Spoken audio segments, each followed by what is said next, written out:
Hey everyone, it's your girl Sony, and I want to talk to you today about never giving up. Never give up on your dreams. And I say that because today I had an absolute dream come true. Today, let me go back and give you a little bit of background about why I'm saying this. I have a talent agent, and I've had a talent agent for 3.5, 4 years, and it's new to me. I'm not used to being on camera as far as talking, videos, and I don't work hardly. Let's keep it real. I'm an extra a lot, and sometimes I'm an extra in the background of the extra, and I just feel like giving up at times. Now, when I first got my talent agent, I was approached to do a play for free. It was all black play. I'd never done a play in my life. I was really nervous. I was really scared because I thought I have a lot of lines to do, and I've never done lines before. I don't know what I'm supposed to do. But I prayed about it. I practiced. It was really difficult because not many people came to practice, and there really wasn't a lot of time to practice together. And I just thought, how is this going to work out? But it did. And people told me that they were shocked that I had never done that before. They were shocked that I had no acting experience and that I did a great job. That was like 2013.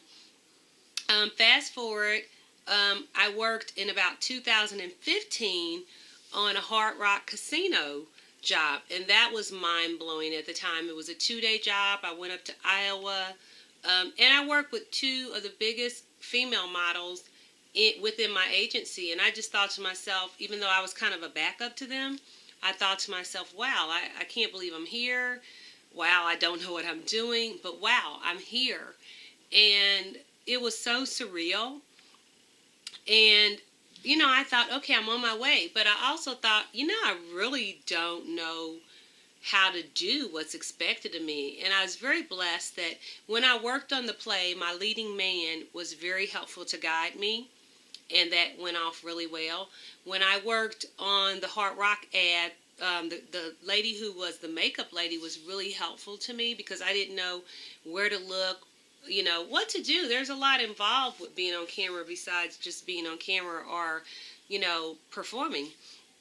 So lo and behold, I thought, wow, for sure, had this great job. I'll get many jobs from here.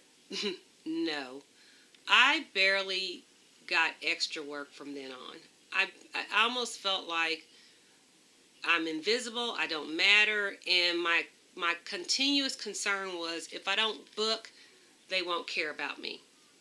And that's how I started to feel because I felt like I was, getting less than pay than some people. I felt like I was getting just the least of least jobs, if any at all, because there were many times I wasn't getting any kind of gig at all. Um, and that went on for a long time, And I started knowing that I wanted more. When I got into it, it was just something to do. But then as I kept doing it, I knew I wanted to do more because I know that working my job is just simply not enough for me. I work a state government job, and it's just not enough for me. It doesn't fulfill me, and it doesn't pay me enough money to sustain any type of livelihood. So I knew that I just wanted something else. But over the course of the most recent months, it's really been pressing me to a discomfort almost. It's just been so uncomfortable. My desires, my passions are just so pressing on me. So about, I'd say 8 months ago, maybe a year, I'm not, no, somewhere in there, I did book a job, and it was kind of like an informational job working for a school, and that really challenged me because, again, I had to talk on air. I had to remember a script, and I had to convey it just like I'm talking to you right now, and I was so nervous. And that paid okay. I made about $500 for that job. Um, but I didn't work again. I mean, I realized come May 2017, I hadn't even worked an extra job in 6 months, and I started wondering, will I ever work? Will I ever get anywhere with this? I'm sitting watching so many people be successful, get somewhere with it, but I'm not one of those people.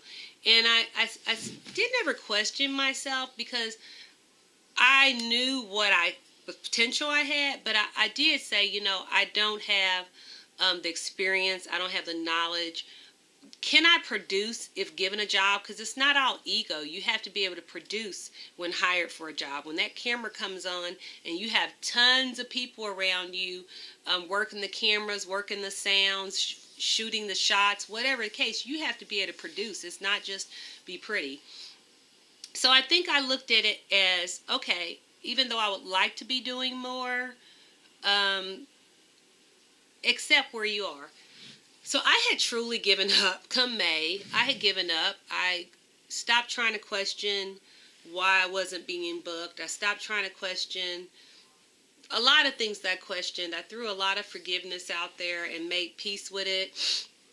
I knew that I was just going to focus on my own motivational career. And out of nowhere, I've been on so many different auditions, that ended up being nothing. So many different calls that ended up being nothing.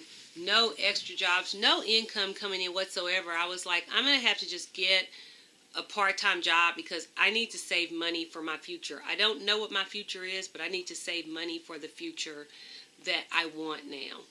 And lo and behold, out of nowhere, the owner of my agency called, which I absolutely never talked to her. And now I did do a job for free, which I have no problem with doing that for one of the agents that works within my agency. And I did that because I wanted to, as well as I wanted to get back on their radar. But I had given up, because I see people working all the time. Now, many of those people have much more experience than I have, but still, I'm like, how can you ever get it? But I wasn't always ready for those challenges. I was so scared.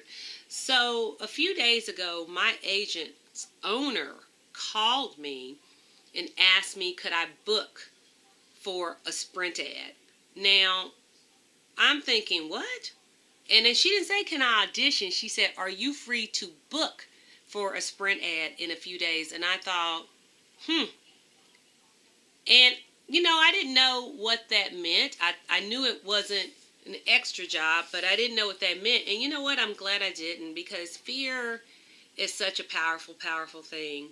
And when I went into this job, it was a different feeling than I've ever felt in my life. I was the main lady. I had a husband, but I was the main lady. And in many ways, I was the main person. Second to a national celebrity in commercials. Paul, the Verizon Wireless, now Sprint guy, it was his commercial. And I was the main person with him. And I really just it was so surreal. It was so overwhelming. I never had anything big. I never had, and then to have something of such a magnitude, a national commercial, not that I was an extra in, but a national commercial that I was one of the primaries in. It's still mind-blowing to think about. And I'm glad I didn't know, because I think I would have been so scared and talked myself out of it had I known. But once I was so blessed. My leading man was very helpful to me that played my husband. Paul, the Sprint guy, was very helpful and so sweet and kind and so non-arrogant. Just a great guy to work with.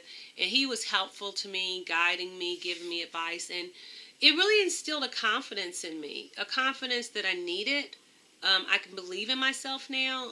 I felt stupid because I didn't know what to compare it to. Like when I'm going, it felt stupid.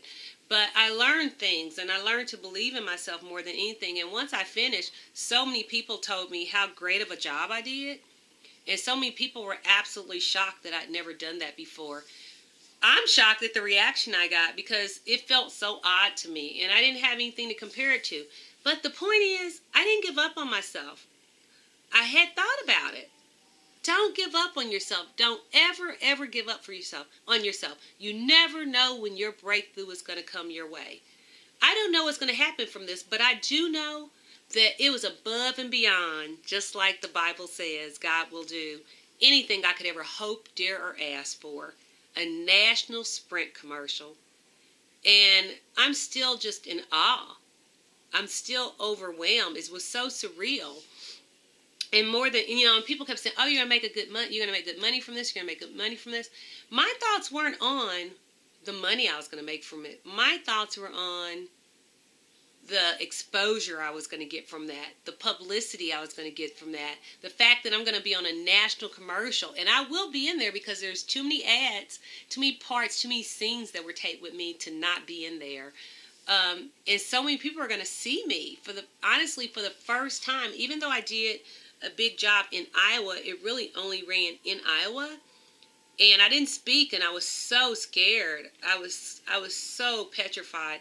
And I was scared of this too, but I'm glad I didn't know what all I was stepping into. And I'm so blessed. And the reaction that was given made me go, never give up. Never give up on yourself. Believe in yourself. It makes me think about my favorite movie, Rocky, where Rocky always underachieved. He never really had that break. He never went out there to be a real boxer. He was this bookie who went around collecting money from people and fought with people, bums.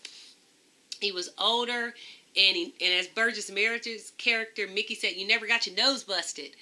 And Rocky sparred with different boxers for money, and he was content with sparring with different boxers for money. And I relate that to, or compare that to, being an extra instead of the principal feature. And they came to Rocky at the end of Rocky 1 and said, how would you like to work with Apollo? And Rocky's first thought was, yeah, I'd love to spar with Apollo. Yeah, I'll help him out. And they looked at him and they said, no, how would you like to fight Apollo for the heavyweight championship? And fear gripped Rocky, and he said, no, I don't want to, because he was scared of it. He was scared of something that at one time was his dream, because he had settled, he had learned to be mediocre, and he didn't believe in himself. And that's what I thought about when I was on that set today.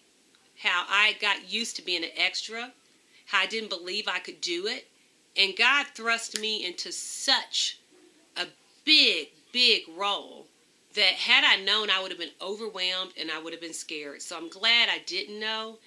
And people said I did great. And that blesses me. And it just tells me, don't ever give up on your dreams. Don't ever stop. Keep preparing. Keep believing. Keep having a positive attitude. Don't let rejection break you. If someone doesn't want you, keep on moving till someone else does. I believed in myself.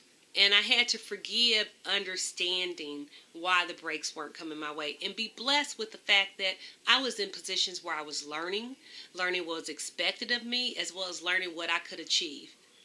And I'm one blessed girl. So don't give up. Don't stop believing, as the Journey song says. This is Nasanya, signing out.